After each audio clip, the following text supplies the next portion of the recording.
একজন ডাক্তারকে বুঝাতে গেছিলাম, ডাক্তার বলছে আপনাদের সব ভালো লাগলো, কিন্তু নেটওয়ার্কের ব্যবসাটা আমার ঠিক ভালো লাগে না। আর কেন ভালো লাগে না? ওতে তো কমিশন আছে। আমি বললাম, তা আপনার ডাক্তারদের কমিশন নেই? বলছেন না, এরকম নেটওয়ার্কের মতো কমিশন ব্যাপার। আপনার ল্যাবরেটরি টেস্টে টাকা পান, এক্স-রেতে টাকা পান, ঠিক আছে, তারপরে একটা প্রোডাক্ট কিনলে পর, ইনস্ট্রুমেন্ট কিনলে পর টাকা পান, ওগুলো কমিশন না? কমিশন অত ঘৃণার কিছু নেই। এমন কোনো বড় ডাক্তার আপনি না। আপনি কি পশু মারা ডাক্তার আর মানুষ মারা ডাক্তার? কি ডাক্তার আপনি?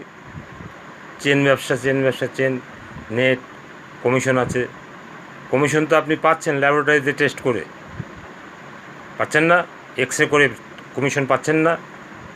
তাহলে আমাদের এই কমিশনের সময় আপনার যত জ্বালা, তাই না? বাহ, লাস্টের লোকটা রাজি হয়েছে এবং পলিসি করেছে।